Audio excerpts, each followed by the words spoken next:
कभी सोचा है कि कोई एक देश पूरी दुनिया पर अपना दबदबा कैसे कायम रखता है? आज हम इसी की पड़ताल करेंगे। अमेरिकी ग्लोबल पावर की जो मशीनरी है, उसके पीछे के राज क्या हैं? और हाँ, इसमें उनकी कमाल की मिलिट्री टेक्नोलॉजी पर खास नजर डालेंगे। देखिए, ये सवाल जितना बड़ा है, इसका जवाब उतना ही कॉम्प्लेक्स है। मतलब बात सिर्फ मिसाइलों और लड़ाकू विमानों की नहीं है। ये एक पूरा सिस्टम है जिसे बनाने में दशकों लगे हैं। और इसकी नींव, पता है, उन चीजों पर टिकी है जो हमें दिखाई तक नहीं देती। तो अमेरिकी पावर के आप कह सकते हैं 3 मेन पिलर्स हैं।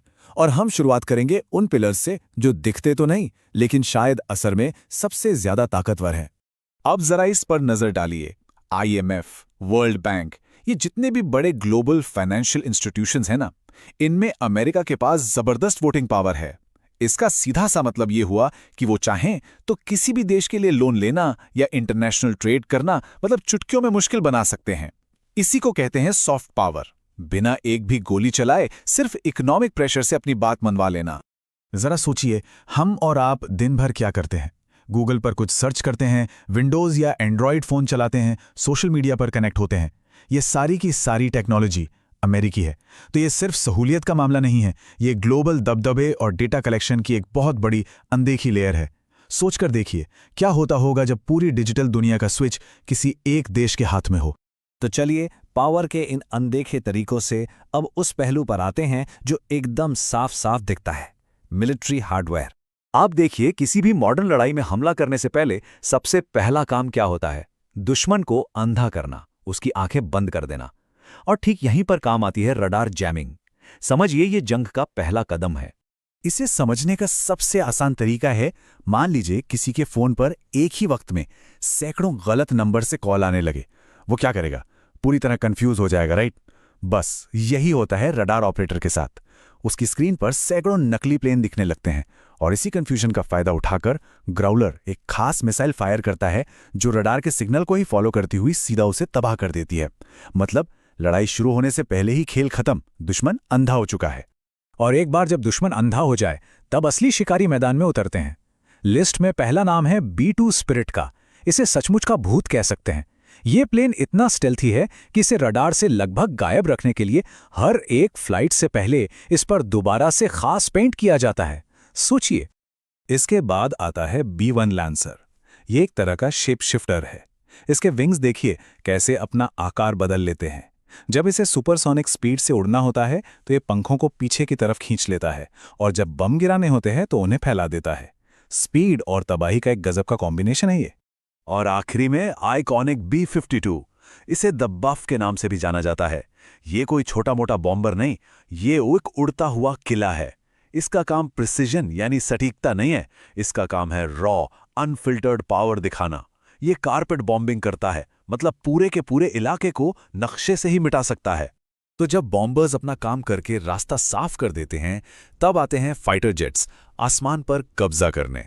F-35 और F-22 जैसे स्टेल्थ फाइटर्स तो इतने छुपे रुस्तम हैं कि दुश्मन को पता भी नहीं चलता और वो एयर स्पेस पर अपना कंट्रोल बना लेते हैं। और फिर है F-16 जो हर तरह के मिशन को अंजाम दे सकता है। इसीलिए इसे एयरफोर्स का असली वर्कहॉर्स कहा जाता है। और हाँ, ड्रोन्स को कैसे भूल सकते हैं? इनमें 2 मेन खिलाड़ी हैं। एक है MQ-9 रीपर जो एक खतरनाक शिकारी की तरह है और एकदम सटीक सर्जिकल स्ट्राइक करता है। और दूसरा है RQ-4 ग्लोबल हॉक। ये एक खामोश पहरेदार है जो मीलों ऊपर से सब पर नजर रखता है और खुफिया जानकारी इकट्ठा करता है। लेकिन अब सवाल ये उठता है कि इतनी जबरदस्त टेक्नोलॉजी के सामने क्या कोई टिक भी सकता है? जवाब है हाँ, लेकिन आमने सामने की लड़ाई में नहीं। और यहीं से एंट्री होती है एसिमेट्रिक वॉरफेयर के कॉन्सेप्ट की। ये स्लाइड 2 बिल्कुल अलग सोच, 2 अलग फिलॉसफी की कहानी है।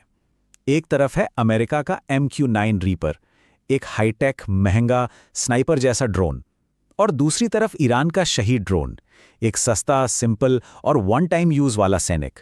ये टेक्नोलॉजी वर्सेस नंबर की क्लासिक लड़ाई है, क्वालिटी वर्सेस क्वांटिटी। कीमत सुनिए, करीब $20,000। अमेरिका के लाखों करोड़ों डॉलर के ड्रोन के सामने ये कुछ भी नहीं है।